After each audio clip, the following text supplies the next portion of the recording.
আমাদের রাষ্ট্র চলে কি কোরআনের বিধান দ্বারা? না। আমাদের অর্থনীতি কি কোরআন দিয়ে চলে? চলে না। আমার কিতাব কয়টা? একটা। আমার কাবা কয়টা? একটা। তাহলে আমার মুসলমান জাতি হবে কয় জাতি? এক জাতি, ওয়ান নেশন। আমার নেতা হবেন কয়জন? একজন। পুরো মুসলমান জাতি চলবে কার বিধানে?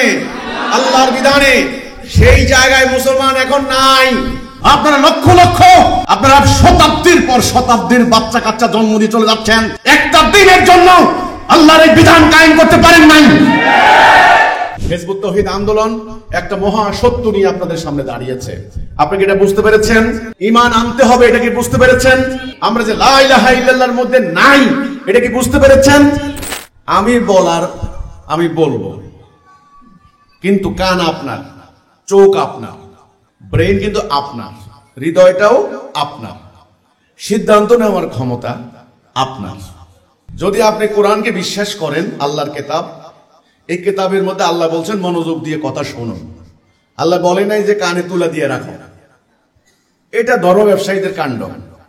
এই পড়বা না, পড়লে ঈমান চলে যাবে, এই কথা কোরআনে কোথাও নাই যে পড়লে ঈমান চলে যাবে। কোরআন বলছেন পড়ো, দেখো, শোনো, এর মধ্যে যেটা উত্তম সেটা গ্রহণ করো। জ্ঞান অর্জন করার এটা একটা যন্ত্র, শোনা। দ্বিতীয়ত, আপনাকে দেখতে পাচ্ছেন আমাকে? এটা রং কি? তাহলে বুঝতে পারছেন। আর এই যে একটা আছে, এটা রং কি? তার মানে সাদা কালো আপনি দেখতে পাচ্ছেন, তার মানে আপনার চোখের যুক্তি আছে ভালো। ওকে, আপনি দেখেন, শুনেন, আর আমার কথাগুলি গুরুত্ব উপলব্ধি করার চেষ্টা করেন।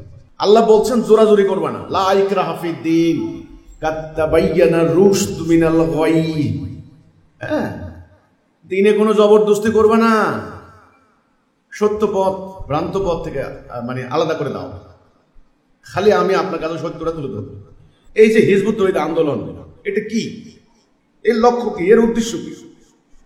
বাংলাদেশে তো কতই দল আছে, ইসলামী দল আছে, আবার রাজনৈতিক সেকুলার দল আছে। আপনি যদি ইসলামী কোনো দল করতে চান, তাহলে অনেক বড় বড় দল আছে না? যেমন জামাত ইসলামী আছে, হেফাজত আছে, চরমোনাই আছে, খেলাফত আছে। ওনারা মোটামুটি অনেক দল বানাইছেন আগে। তা আপনি ওরকম একটা দলে গেলেই তো হয়। আপনি এত ঠেলাঠেলির মধ্যে, এত রেশারেশি, হিজবুত তাওহীদে আসার দরকারটা কি আপনার? হিজবুত তাওহীদ কি প্রয়োজন? আচ্ছা, আর আপনি যদি রাজনীতি করতে চান, ক্ষমতায় যেতে চান, তাহলে অনেক দল আছে। এই যে এখানে আমরা বসে আছি, আমাদের বহু হিজবুত তাওহীদ আছে। আমরা একজন আরেকজনকে চিনতাম না, জানতাম না, আমরা বুঝতাম না। কুষ্টিয়া আমার জীবনে হিজবুত তাওহীদ না হইলে আমি জীবন মতো আসতাম না কুষ্টিয়া। দরকার নেই আমাদের আসার।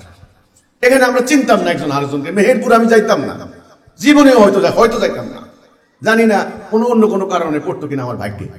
কিন্তু একজন মানুষ, আমাদের আন্দোলনের প্রতিষ্ঠাতা ইমামুজ্জামান, উনি আজকে দুনিয়াতে নাই, জনাব মোহাম্মদ বাইজিদ খান পন্নী। ওনার চেহারা দেখেন, বাঙালিদের সাথে আপনি ওনার চেহারা মিলাতে পারবেন না। ওনাদের পূর্বপুরুষরা আফগান থেকে এসেছে, পাঠান, আজ থেকে 5 থেকে 600 বছর আগে। বাংলাদেশের সুলতানি আমলের কথা আপনারা জানেন। এদেশের মানুষ কোনোদিনও মুসলমান ছিল না, ছিল হিন্দু, বৌদ্ধ এবং অন্যান্য পাহাড়ি প্রকৃতি পূজারী। জানেন তো এগুলি নাকি? কিন্তু এখানে ইসলামের আগমন কত শতাব্দী থেকে হয়েছে।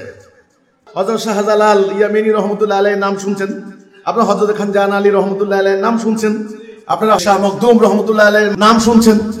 এই ধরনের মুজাহিদরা কেউ আফগান থেকে, কেউ ইরান থেকে, কেউ আপনার হলো আরব থেকে, কেউ ইয়েমেন থেকে এই দেশে এসেছেন। আবার অনেকে চট্টগ্রামের ভেতর দিয়েও এসেছেন, এসে এই দেশে ইসলামের প্রচার করেছেন।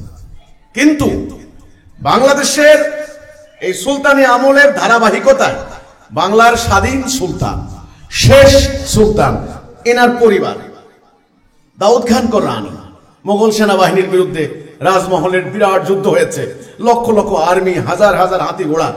সেই যুদ্ধে ওনার মস্তক কেটে নিয়ে দিল্লির দরবারে উপহার দিয়েছে। উনি বলেছেন মস্তক দেব, স্বাধীনতা দেব না। এই পরিবার। তারপরে দিল্লির বাদশাহ এই বাংলা পরগনা, বাংলা বলতে আজকের বাংলাদেশের এটুকু না, বাংলা, বিহার, উড়িষ্যা, এই সালতানাত, বাংলা বলে প্রদেশ।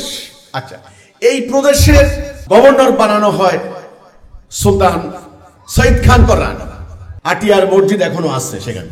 সেই পরিবারের উত্তরসূরি, বাংলাদেশের শিক্ষা, সাহিত্য, সংস্কৃতি সকল অঙ্গনে এই পরিবারের ভূমিকা অবিস্মরণীয়। এখনো করটিয়া জমিদার বাড়িতে আপনারা গেলে দেখবেন, এখনো করটিয়া সাদত বিশ্ববিদ্যালয় কলেজ ওনাদের জমির উপরে সেই বাংলার আলীগড় বলে খ্যাত এই যে ঢাকার নবাব পরিবার, এনাদের পরিবারের সদস্য এনারা। তো কাজেই বিরাট পরিবার। ওনার জন্ম 1925 সালে। তিনি ব্রিটিশ আমল দেখেছেন। ছোটবেলা থেকে যখন ওনার বুদ্ধি জ্ঞান হলো, ওনার মনে একটা প্রশ্ন নাড়া দিল যে মুসলমান তো সেরা জাতি, ইসলাম আসছে মানব জাতির মুক্তির জন্য, আজকে মুসলমানরা অন্য জাতির গোলাম কেন? এই প্রশ্নটা আজকে মুসলমান মার খাচ্ছে কেন? এই প্রশ্নটা আমাদের ভুল কোথায়? আমাদের তো লক্ষ লক্ষ আলেম, লক্ষ লক্ষ মুফতি। মুসলমানরা এক সময় ছিল সেরা জাতি, আজকে গোলাম। মুসলমানরা ছিল ঐক্যবদ্ধ জাতি। আল্লাহ কয়জন? রাসূল কয়জন? তাহলে কোরআন কয়টা? একটা। আল্লাহর ঘর কাবা ঘর কয়টা? একটা। তাহলে আল্লাহ এক, রাসূল এক, কোরআন এক, তাহলে মুসলমান জাতি হবে কয়টা? এটা সূত্র কথা না, এটা হিসাব না। সেখানে মুসলমানরা আজকে এত ভাগ কেন, এত টুকরা কেন? একদল আরেক দলকে মারে, একদল আরেক দলকে হুমকি দেয়। ব্যাপারটা আমাদের তো আলেম ওলামার অভাব নাই, আমাদের তো মুফতি মৌলানার অভাব নাই। আমাদের সমস্যাটা কোথায়, গলত কোথায়? তিনি এটা নিয়ে চিন্তা করতে লাগলেন, আল্লাহকে বলতে লাগলেন যে আল্লাহ আমাদের সত্যটা আমাকে বুঝাইয়া দাও, আল্লাহ সত্যটা বুঝাইয়া দাও। তিনি তাহাজ্জুদ নামাজ পড়ে দোয়া করেন, এশার নামাজ পড়ে দোয়া করেন। মানে উনি কিন্তু উপমহাদেশের বিখ্যাত একজন ডাক্তার ছিলেন, হোমিও ডাক্তার, আপনারা জানেন। ওনার রোগীদের মধ্যে তৎকালীন প্রেসিডেন্ট থেকে শুরু করে, আইজিপি থেকে শুরু করে কবি কাজী নজরুল ইসলামও কিন্তু ওনার রোগী ছিলেন। ৮৬ বছর বয়সে উনি ইন্তেকাল করেছেন ২০১২ সালে। আজকে তিনি দুনিয়াতে নাই। আল্লাহ রাব্বুল আলামিন জীবনের একটা পর্যায়ে একটা মহা সত্য ওনাকে দান করলেন। এখন আপনি যদি আপনারা মাদ্রাসায় পড়ে যদি অহংকারটা করেন, আল্লাহ আর কোনো কাউরে দেখলো না, বাইজিদ খান পন্নিরে পাইছে। রাসূলুল্লাহ যখন বললেন যে আমি আল্লাহ রাসূল, আর আবু জেহেলরা বলল কি, আর মক্কায় কোনো লোক পাইল না, আল্লাহ তোমারে পাইছে। আমরা এত জ্ঞানী, আমাদেরকে দেখলো না, আল্লাহ তোমারে দেখছে। তো তিনি বললেন আল্লাহ আমাকে একটা মহা সত্য দান করলেন।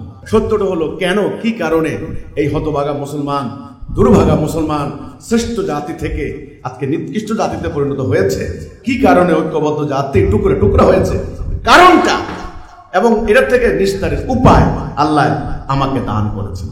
তিনি বললেন, তিনি একটা বই লিখলেন, বইয়ের নামে ইসলাম ইসলাম নয়। বইটা বাজারে যাওয়ার সাথে সাথে শুরু হয়ে গেল তুমুল আন্দোলন। এই যে মোল্লারা রাস্তায় নামলো, ওনাকে গ্রেপ্তার করালো, উনি অ্যারেস্ট হয়েছেন 2 বার। ওনার বইটা ব্যান করানোর জন্য হামলা করলো, ওনার বাড়িতে আক্রমণ করলো, বিরাট তুমুল গন্ডগোল শুরু হয়ে গেল।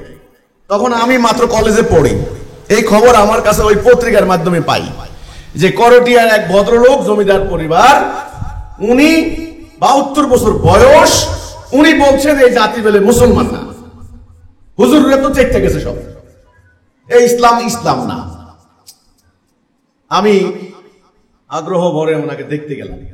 দেখার পর আমি তো এই সূর্যের সংস্পর্শে আমি তো প্রথম হয়ে গেলাম, ব্যাপারটা কি বলছেন উনি।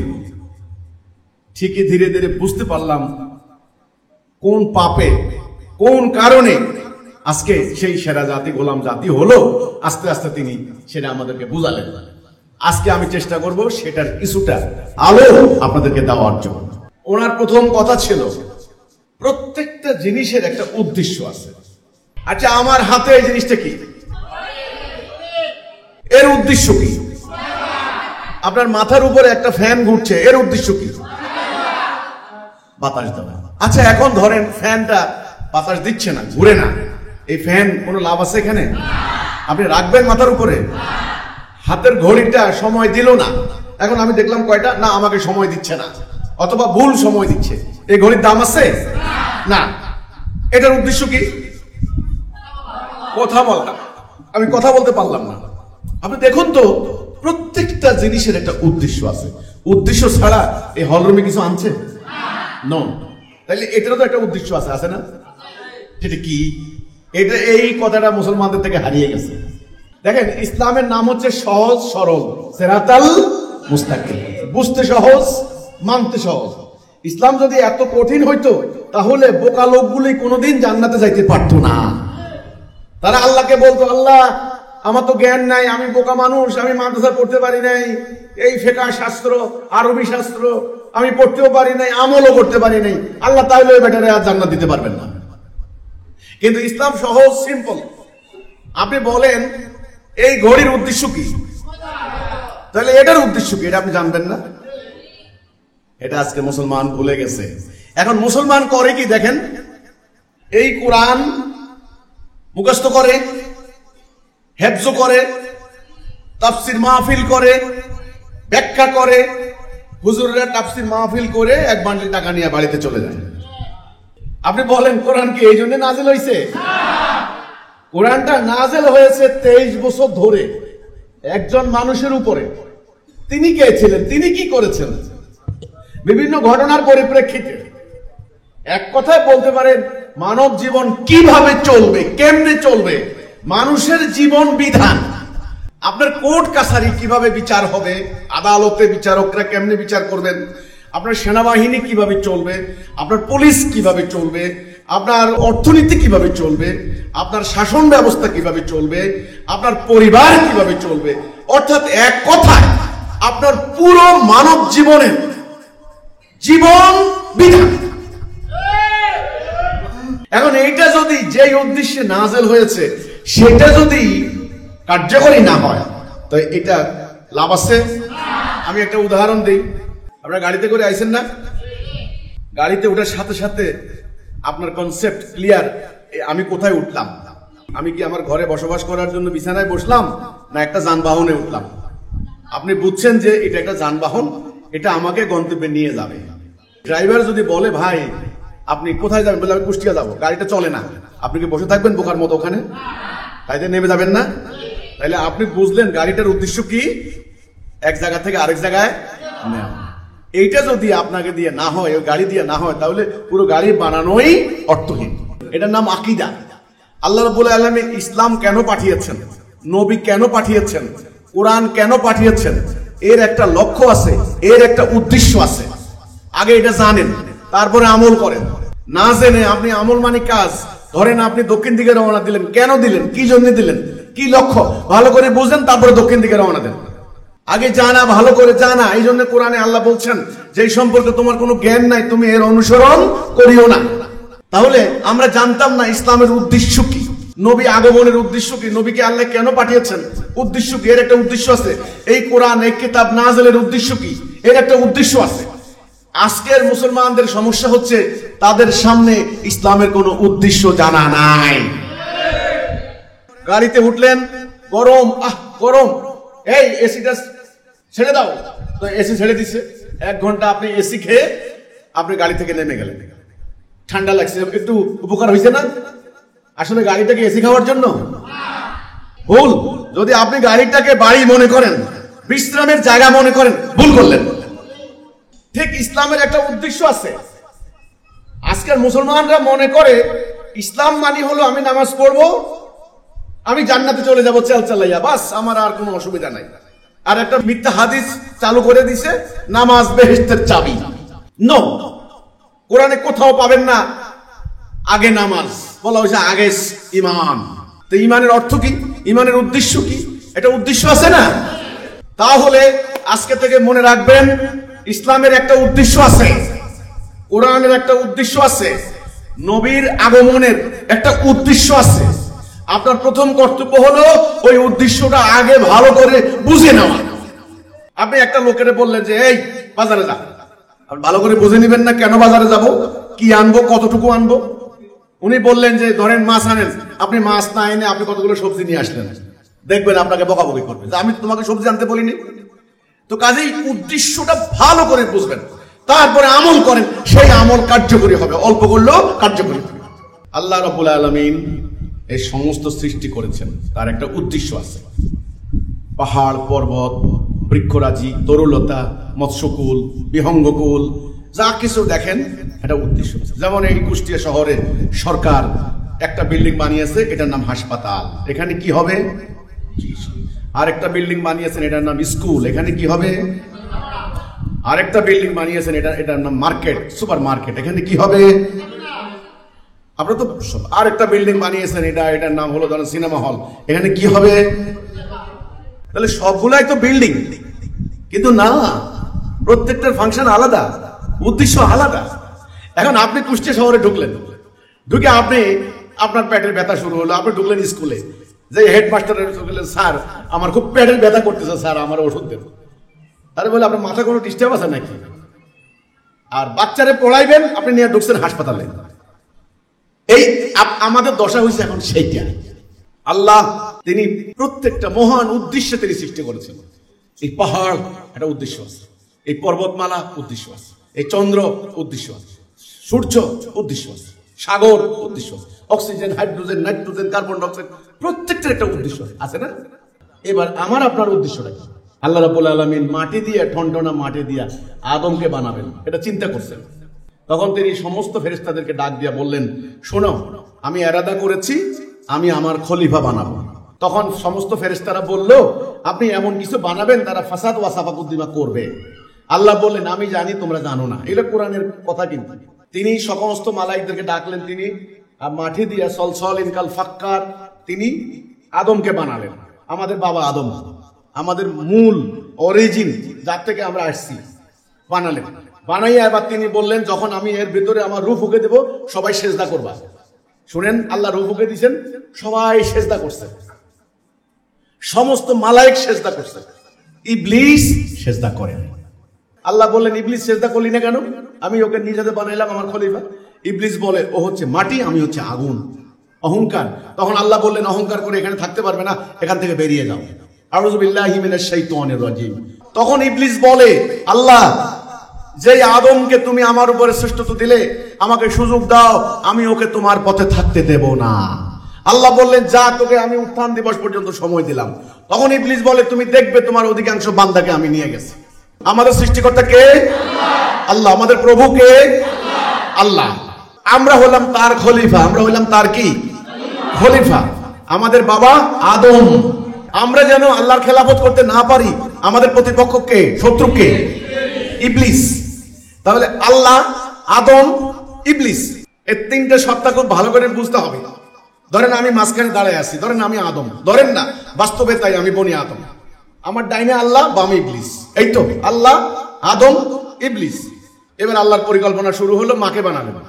মাকে বানাইয়া আল্লাহ বললেন, আদম, তুমি আর তোমার স্ত্রী, তোমার স্ত্রী কিন্তু দুইজনে জান্নাতে থাকো, যা খুশি খাও, একটা নিষেধ, ওই গাছের নিকট যাবে না।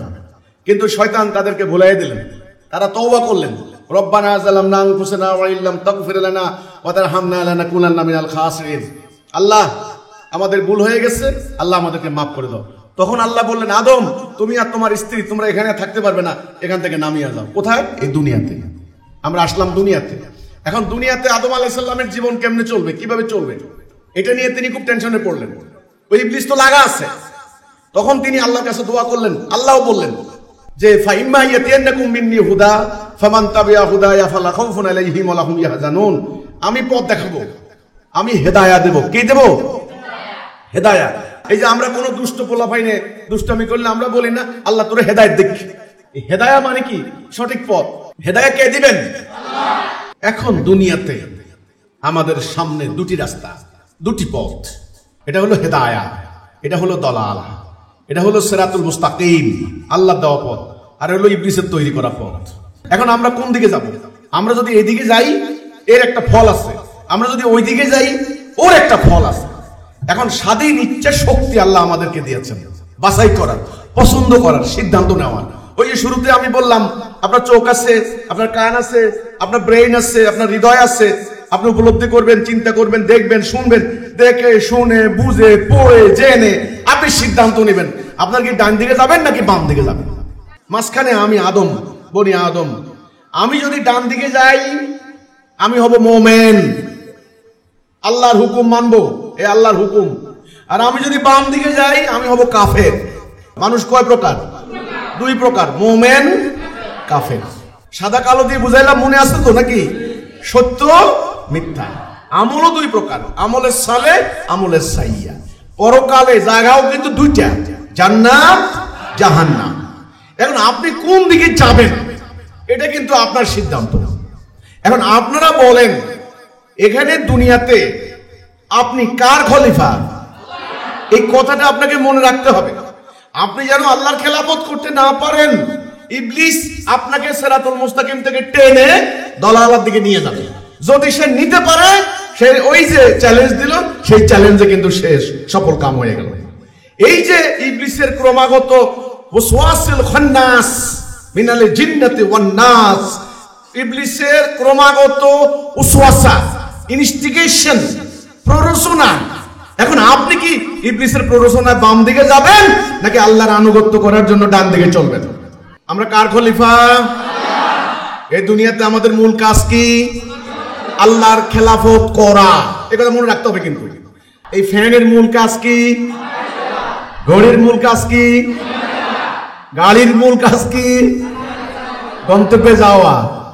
আচ্ছা, সূর্যের একটা মূল কাজ আছে না, যে জন্য সূর্যকে বানানো হয়েছে। এখন সূর্য যদি সেই সার্ভিসটা না দেয়, তাহলে এই সূর্য আর সূর্যের জায়গা থাকবে?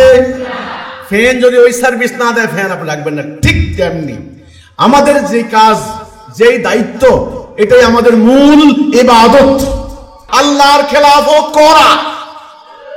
আমরা যেন আল্লাহর খেলাফত করতে না পারি। আমাদের শত্রুকে ইবলিস। আমরা যেন আল্লাহর খেলাফত করতে পারি, এজন্য আল্লাহ যুগে যুগে তার বিধান পাঠিয়েছেন। এটা হলো শেষ বিধান, শেষ নাজেল করা আল্লাহ রাসূলের উপরে শেষ বিধান আল কোরআন।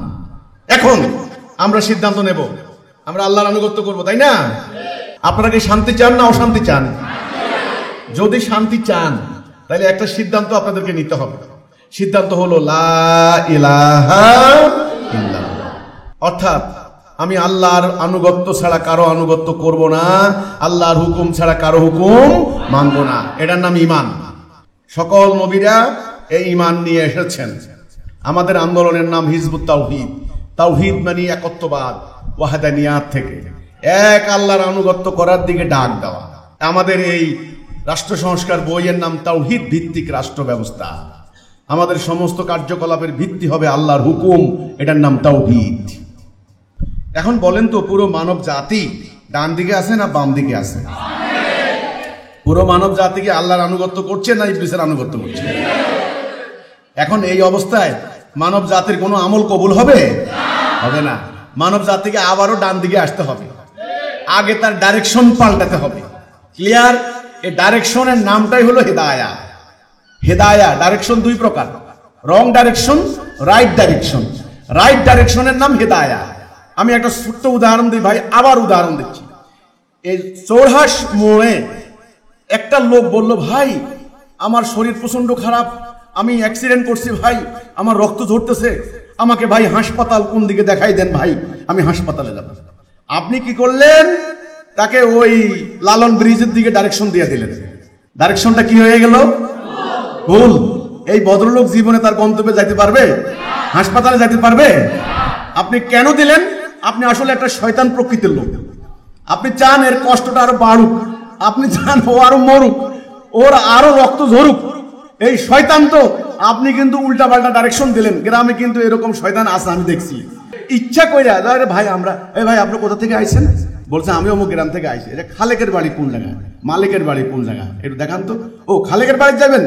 ইচ্ছা করে ফাজলামিটা করলো আর কি, অন্যদিকে দিয়ে দেয়।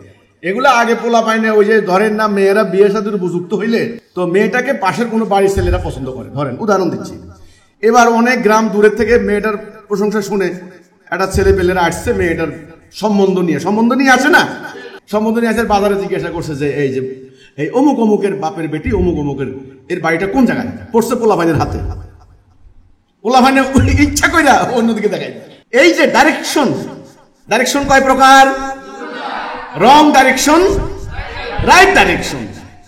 আমাদের মুহতারাম উলামায়ে কেরাম, আপনারা ওনাদেরকে সারা জীবন আনুগত্য করে আসছেন।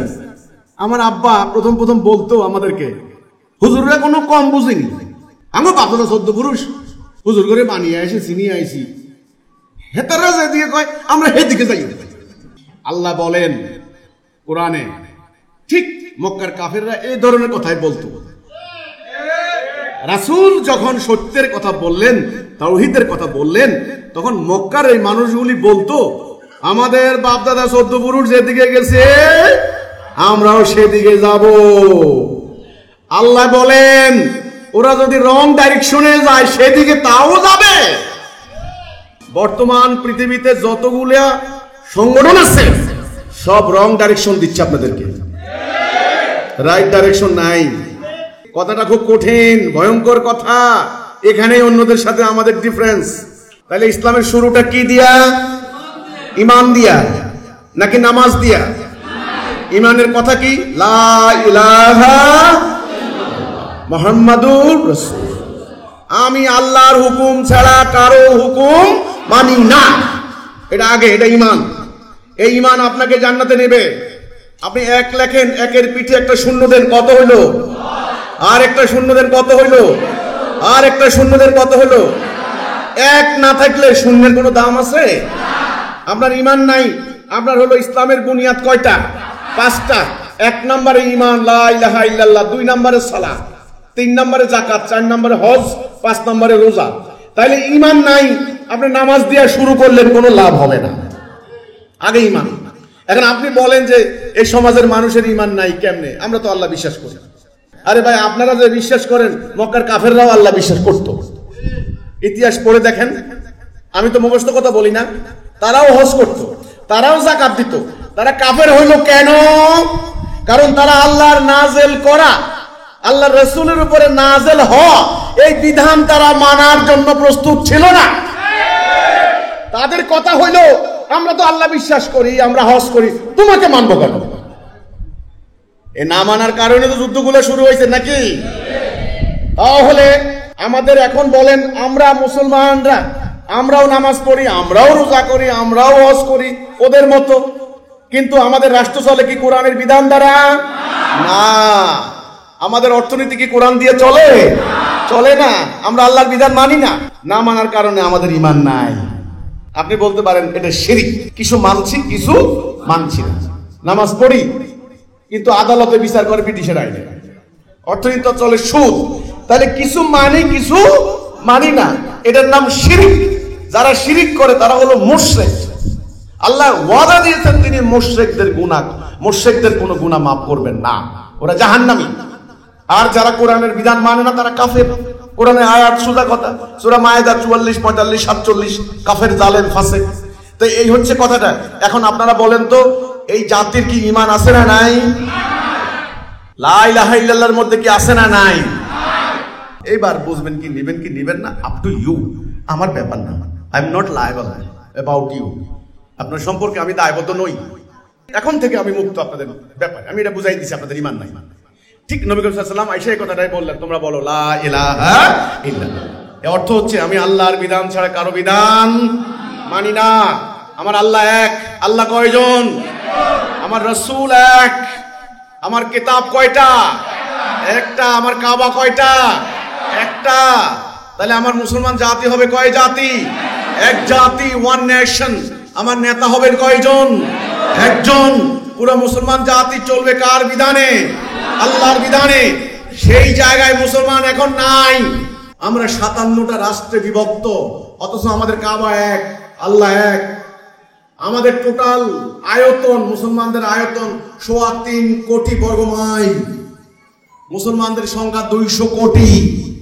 লক্ষ লক্ষ আলেম, লক্ষ লক্ষ মুফতি, লক্ষ লক্ষ মাওলানা। কিন্তু আজকে আমরা মাইর খাচ্ছি মাত্র 27,000 বর্গ মাইল, 70-80 লাখ ইহুদি তাদের হাতে। কারণটা কি? এই যে এটা এক পাতা কাগজ। আচ্ছা বলেন তো, এই কাগজটা বানাইছে কি জন্য? লেখার জন্য। আচ্ছা, কাগজটার মধ্যখানে টুকরা করি, আরো টুকরা করলাম, আরো টুকরা করলাম, আরো টুকরা করলাম, টুকরা করতে করতে করতে করতে আচ্ছা বলেন তো দেখি, এর দ্বারা কি উদ্দেশ্য হাসিল হবে? আসলে এটা কি হয়ে যাবে? আবর্জনা। যদিও কাগজের উপাদানের ভিতরে আছে, লাভ নাই। উদ্দেশ্য, আল্লাহ রাব্বুল আলামিন রাসূলকে পাঠিয়েছেন, একটা উদ্দেশ্য আছে। এই কোরআন পাঠানোর একটা উদ্দেশ্য আছে। রাসূল একটা জাতি তৈরি করেছেন, এর একটা উদ্দেশ্য আছে। উদ্দেশ্যটা কি? উদ্দেশ্যটা হলো আল্লাহর দেওয়া এই বিধান কার্যকরী করে, প্রতিষ্ঠা করে, শান্তি কায়েম করা, মানুষ যেন দরজা খুলে ঘুমাতে পারে। এই জন্য আমাদের দিনের নাম কি? ইসলাম। দিনের নাম কি? ইসলাম মানে কি? শান্তি। কোরআনে আল্লাহ বলছেন ইন্নাদ দীনা ইনদাল্লাহিল ইসলাম, দিন হিসাবে আমি ইসলামই তোমাদেরকে প্রেসক্রাইব করেছি, মারামারি প্রেসক্রাইব করি নাই। দিন কয় প্রকার? আল্লাহর দিন, মানুষের তৈরি করা দিন। এখন দুনিয়াতে আমরা মুসলমানরা সব জাতি কার দিনটা মানছি? আল্লাহর দিন মানছি না মানুষের দিন মানছি? আজ আপনাদেরকে ডেকে এনে এই মহা সত্যটা বলার জন্যই ভাই, আজকে আমাদের জাতি শেষ, মুসলমান শেষ, সব শেষ, পরিস্থিতি খুব ভয়াবহ। আমরা বলেছি মানব জাতিকে আর কোন দল মত ফেরকা কেউ বাঁচাইতে পারবে না। আপনি দেখেন, কোন 16 বছর একটা দল দেশ শাসন করেছে, তুমুল গণ আন্দোলনের মধ্য দিয়ে ওই দলকে পিটিয়ে মেরে কেটে ফ্যাসিস্ট আখ্যা দিয়ে দেশ থেকে বের করে দিয়েছে। নতুন করে ইন্টারিম গভর্নমেন্ট আসলো, আজকে 1 বছর হয়েছে। 1 বছরে সাধারণ মানুষের মনের ভিতরে আশা আকাঙ্ক্ষার এতটুকু উন্নতি হয়েছে? মানুষ আরো হতাশ হয়েছে, আরো নিরাশ হয়েছে, আরো ভীত সন্ত্রস্ত হয়েছে। চুরি ডাকাতি কমছে না বাড়ছে? ঘুষ বাড়ছে না কমছে? বাড়ছে। মব সন্ত্রাস বাড়ছে না কমছে? বাড়ছে। আমরা বলেছি বাড়বে। সংস্কার দিয়েও লাভ হবে না। আপনারা অনেক বড় বড় শিক্ষিত, উচ্চ শিক্ষিত, সংস্কার দিয়ে লাভ হবে না। আমাদের প্রস্তাব হচ্ছে এখানে এইটা যে প্রকৃতপক্ষে আমরা মানুষ, আল্লাহর খলিফা, আমাদের কর্তব্য হচ্ছে আল্লাহর হুকুম মোতাবেক রাষ্ট্র চলা, সমাজ চলবে। যতদিন পর্যন্ত আল্লাহর বিধান কায়েম না করেন, আল্লাহর হুকুমের আনুগত্য না করেন, ততদিন শান্তি আসবে না। এখন আপনারা বলেন, আপনারা বলেছেন যে দুনিয়াতে এখন আল্লাহর দিন চলে না, মানুষের তৈরি দিন চলে। এখন মানুষের তৈরি দিন প্র্যাকটিস করলে, এটা মানলে আপনাদের কি নামাজ রোজা হবে বলে মনে হয়? শান্তি হবে বলে মনে হয়? হবে না। এখন মুসলিম হিসেবে, মোমেন হিসেবে যদি আপনি আল্লাহকে বিশ্বাস করেন, যদি জান্নাতে যেতে চান, তাহলে আমার দাবি, আমার আহ্বান, আপনাকে ঈমান আনতে হবে, আপনাকে আল্লাহর দ্বীন প্রতিষ্ঠা করতে হবে। এই ঈমানের ডাক নিয়ে মাঠে ময়দানে সংগ্রাম করছে হিজবুত তাওহীদ। আমাদেরকে কোনো টাকা দিতে হবে না, এই হুজুরের টাকা দিবি না, লাগবে না, আমি ওই হুজুর না। ঠিক আছে, হুজুর একজন, নবী করিম সাল্লাল্লাহু আলাইহি সাল্লাম হুজুর যে অর্থে বলা হয়। আর আপনারা যাদেরকে হুজুর আখ্যা দিয়েছেন, এরা হুজুর নয়, এরা হুজুর নয়। হুজুর একজন, জীবনে মিথ্যা বলেননি, জীবনে প্রতারণা করেননি, জীবনে অন্যায়ের সাথে আপোষ করেননি, 78টি যুদ্ধ করেছেন, শিরক কুফরকে উৎপাদন করে দিয়েছেন। তিনি হচ্ছেন হুজুর, হুজুর পাক সাল্লাল্লাহু আলাইহি ওয়াসাল্লাম।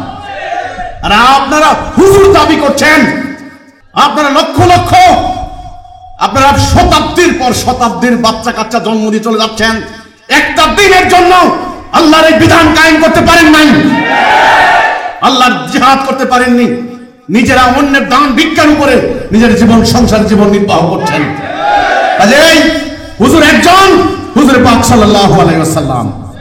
তা আমি হুজুর না, আমি সাধারণ মানুষ, অর্ডিনারি ম্যান। আমি আপনার কাছে জিজ্ঞাসা করতে চাই, আপনাকে ঈমান আনবেন? যদি ঈমান আনতে চান, তাহলে এবার দ্বিতীয় কর্তব্য, আপনি আল্লাহর দ্বীন প্রতিষ্ঠা করতে হবে। দ্বীন এমনি এমনি কায়েম হবে না। রাসূল কেন আসছেন এটা আপনাকে জানতে হবে। সূরা ফাতিহা 28, সূরা সফ 9, সূরা তওবা 33। হুয়াল্লাযী আরসালা রাসূলাহু বিল হুদা ওয়া দীনিল হক লিইয়ুযহিরাহু আলা দ্বীনি কুল্লিহি ওয়া কাফা বিল্লাহি শাহীদা। আমি আমার রাসূলকে পাঠিয়েছি হেদায়েত এবং সত্য দ্বীন দিয়ে, যেন অন্যান্য সমস্ত দ্বীনের উপর এটাকে প্রতিষ্ঠা করে, জাহির করে, গালেব করে। আপনি একটা বিল্ডিং বানাবেন, বিল্ডিং বানানোর নকশা লাগে না?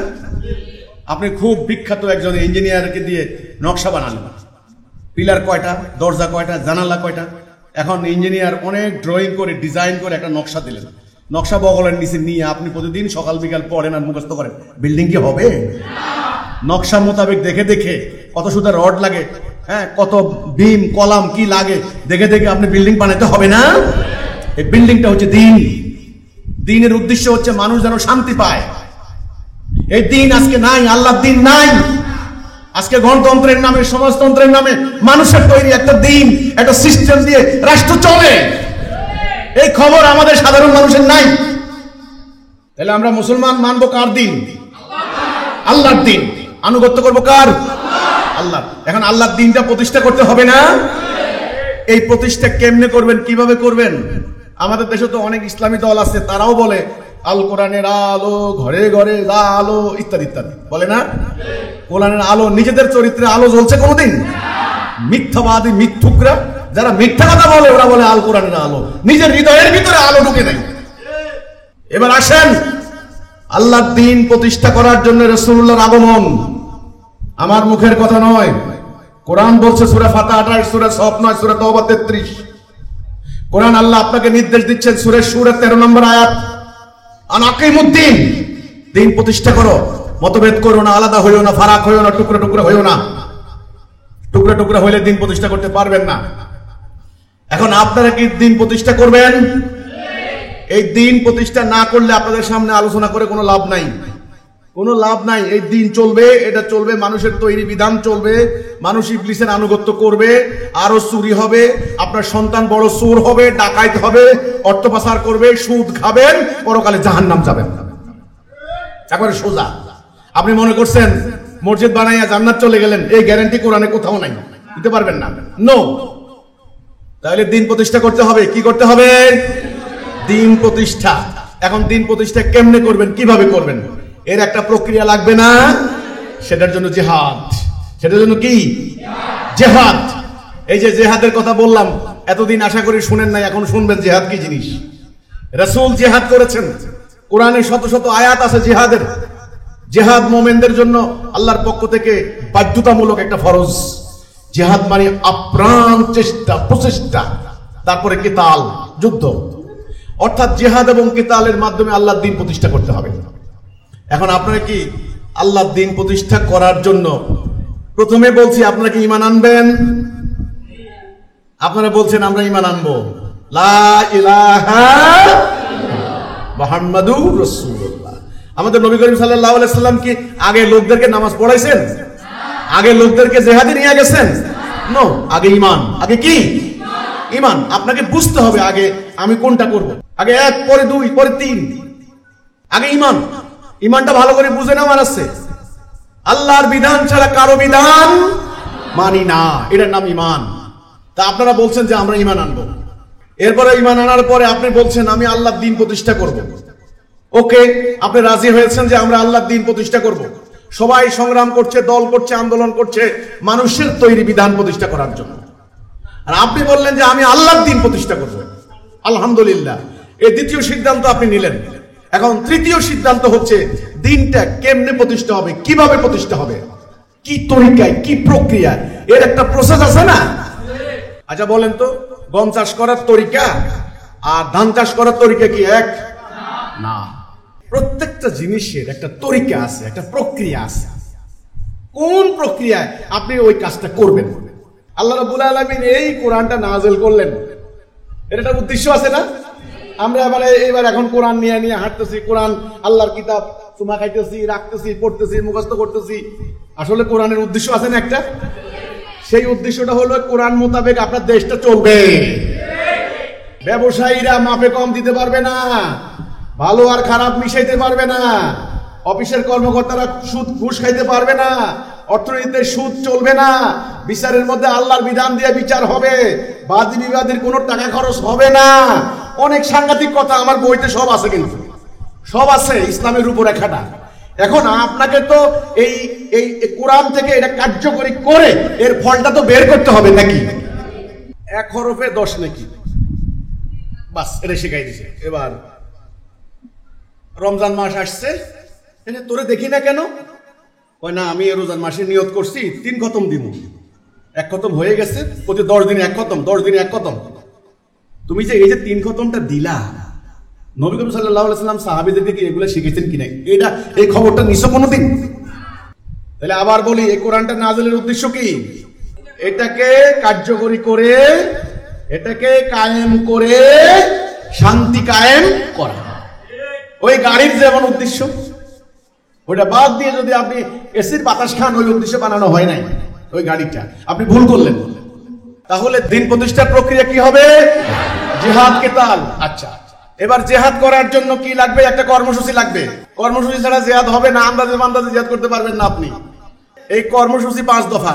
আগে ঐক্য, তারপরে শৃঙ্খলা, তারপরে আনুগত্য, তারপরে হিজরত, তারপরে জিহাদ। সাংঘাতিক ব্যাপার, কিন্তু কর্মসূচি লাগবে। তো কর্মসূচি পাইলাম আমরা, আলহামদুলিল্লাহ, হিজবুত তাওহীদ কর্মসূচি পেয়েছে। এখন কর্মসূচি পাইলেন, আকীদা বুঝলেন, ঈমান আনলেন, দিন প্রতিষ্ঠা হয়ে যাবে? একটা জাতি লাগবে। কি লাগবে?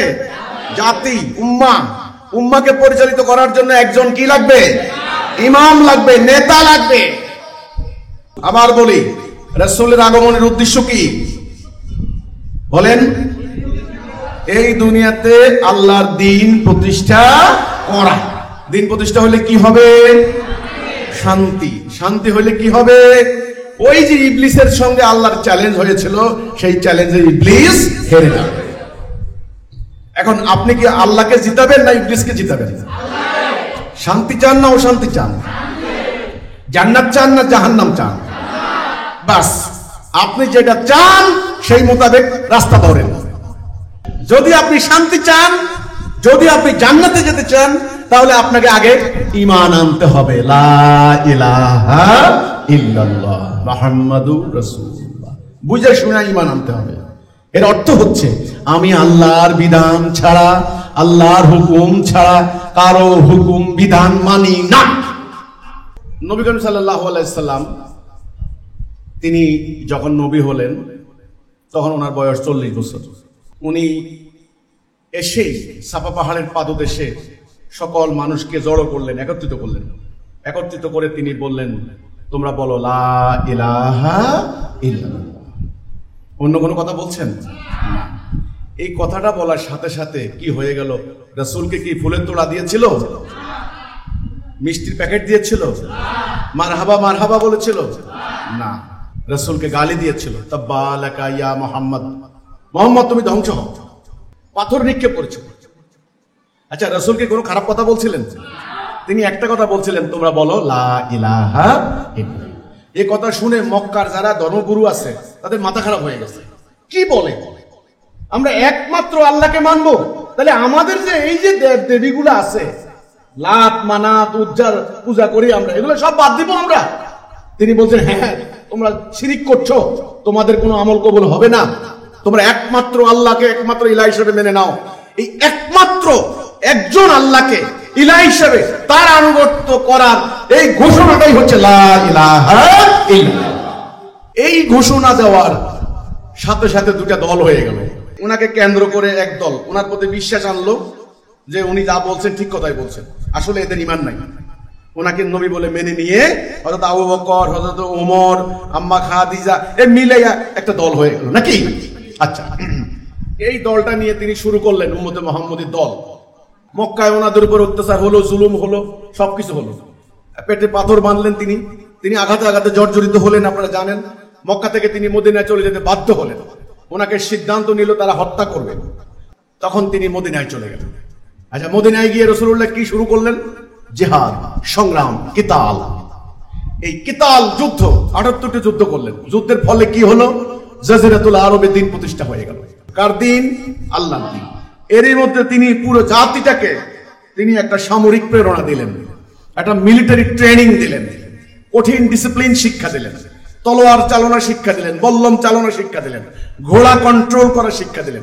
এই যে তিনি শিক্ষাটা দিলেন পুরো জাতির, পুরো ওনার উম্মাহকে একটা সেনাবাহিনী তিনি তৈরি করলেন। এখানে কি মেয়েদেরকে বাদ দিয়েছেন? তিনি নারীদেরকেও তিনি জুমার নামাজে যাওয়ার জন্য উদ্বুদ্ধ করলেন, ঈদের জামাতে অংশগ্রহণ করার জন্য উদ্বুদ্ধ করলেন। যুদ্ধের ময়দানে তিনি মেয়েদেরকে নিয়ে গেলেন। মেয়েরা প্রথম যুদ্ধের ময়দানে আহতদেরকে সেবা দিতেন, পানি খাওয়াইতেন, নিহতদের দাফন করতেন, হাসপাতালে নিয়ে আসতেন, ট্রিটমেন্ট করতেন। পরবর্তীতে মেয়েরা ধীরে ধীরে যুদ্ধের ময়দানে যুদ্ধ পর্যন্ত করল। এটা কিন্তু হাদিসে আছে, সিরাত গ্রন্থের মধ্যে আছে।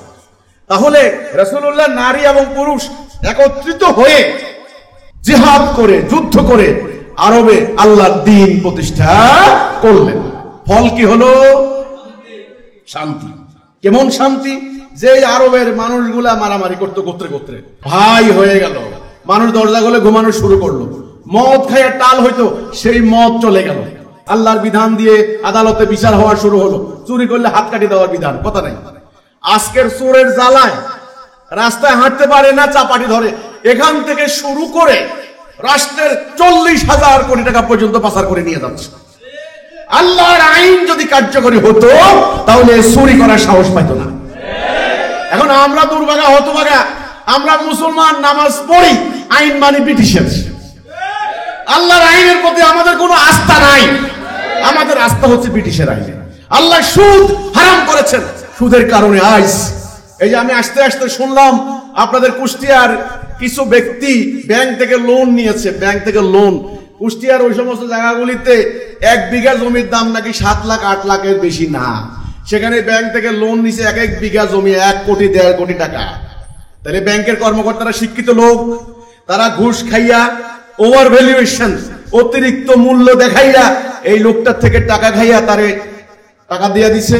1 বিঘা জমির দাম 1 কোটি টাকা ব্যাংক থেকে তুলে নিছে, অরিজিনালি জমির দাম মাত্র 5 লাখ 7 লাখ। এবার ব্যাংক 20-30 বছর পর ওই লোকের দেউলিয়া ঘোষণা করছে। এটাও একটা মহাপরিকল্পনা। দেউলিয়া ঘোষণা কইরা এবার জমি বিক্রি করে ব্যাংক কয় টাকা পাবে আপনারা জানেন? আমি গতকালকের একটা পত্রিকা পেলাম, বাংলাদেশের 4.5 লক্ষ কোটি টাকা অলরেডি, এটাকে বলা হয় ঋণ খেলাফি। বাংলাদেশের 18 লক্ষ কোটি টাকা বিদেশে পাচার করে দিয়েছে।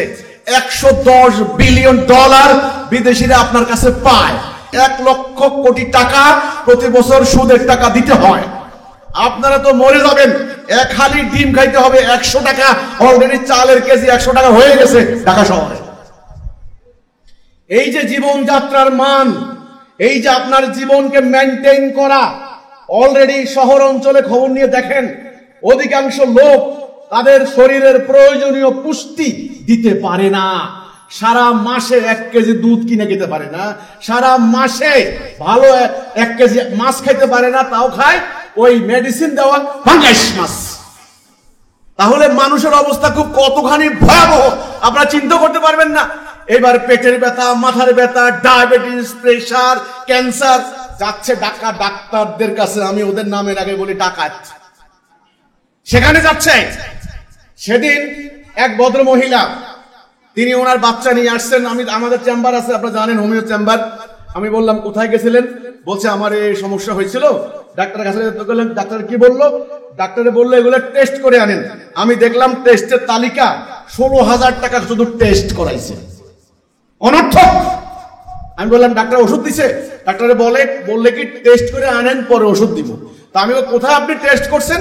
পরে ডাক্তার সাহেব এখানে একটা চেম্বারের নাম লিখে দিচ্ছে, মানে একটা ডায়াগনস্টিক সেন্টারের নাম লিখে দিচ্ছে। আমাকে ভালো হয়েছে, উনিও কিছু রুজি করলো আর ওই বেটারাও কিছু রুজি করলো, মাঝখানে আপনার 16,000 টাকা নাই। পরিস্থিতি ভালো না ভাই। এখন আপনারা এই জেহাদ করে আল্লাহর এই দিনটা প্রতিষ্ঠা করার মতো হিম্মত কি আপনারা নিবেন আমি জানি না। এই পরিস্থিতি পরিবর্তন না করলে আগামী দিন আরো মারামারি হবে, আরো খুনাখুনি হবে, আরো রাহাজানি হবে, আরো সুদ বাড়বে, আরো ঘুষ বাড়বে। আগামী দিন আরো আপনার জীবন নাবিশ্বাস হবে। জীবন পরিচালিত করার জন্য আপনারা ঘুষ খাবেন, ঘুষের মাত্রা আরো বাড়বে, চুরির মাত্রা আরো বাড়বে। এখন এর পরিণতির কারণ মানুষ আল্লাহর দাসত্ব বাদ দিয়ে, আল্লাহর আনুগত্য বাদ দিয়ে ইবলিসের আনুগত্য করছে। আপনারা আজকের মহা সত্য পেয়ে গেলেন। হিজবুত তাওহীদ আন্দোলন আল্লাহর পক্ষ থেকে জমিনে একটা নিয়ামত, এই সত্য নিয়ে মাঠে নেমেছে হিজবুত তাওহীদ। আপনাদের হয়তো আমাদের বেশভূষা, আমাদের স্টাইলের সঙ্গে আলেম ওলামাদের স্টাইল মিলাইতে পারবেন না। একটা উদাহরণ দেই, আজকের এই মঞ্চ, আমি ইসলামের কথা এতক্ষণ বললাম, আমার ডান দিকে ছেলেরা, বাম দিকে মেয়েরা। আপনারা তো নতুনরা আইসাই প্রথম চান্সে একটা ধাক্কা খাইলেন, এটা কেমন ইসলামের ভাই? মহিলাগুলা বসে রয়েছে, বেটাগুলা নিচে বসে রয়েছে, এটা কেমন ইসলাম রে ভাই?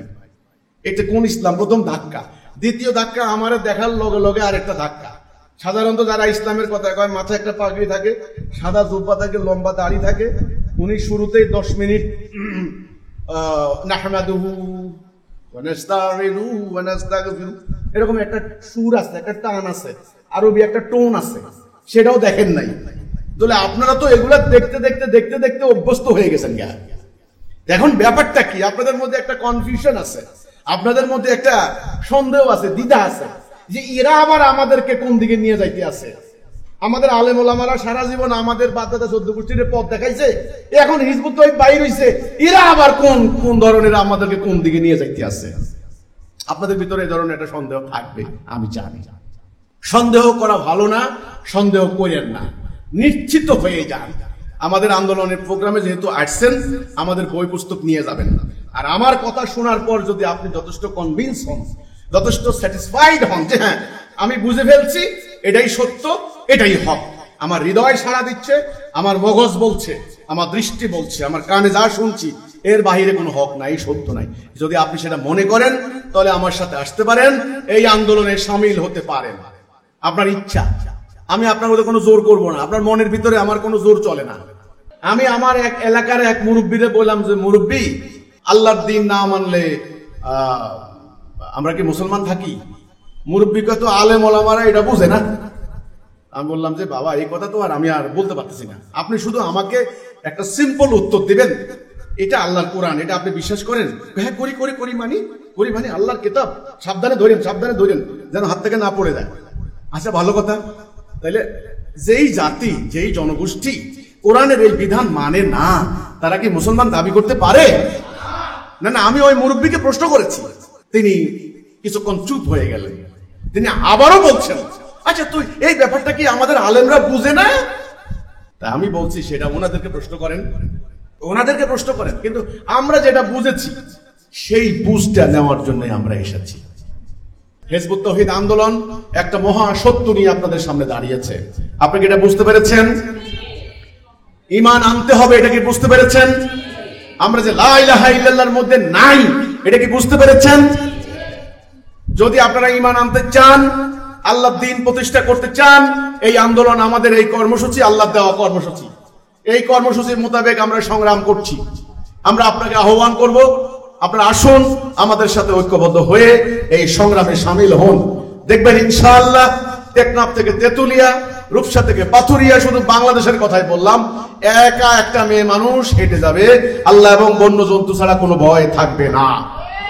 এমন নিরাপত্তা নিশ্চিত করতে হবে, আপনি হবেন মুমিন, আপনি জান্নাতি, আল্লাহ আপনার সমস্ত গুনাহ মাফ করে দেবেন।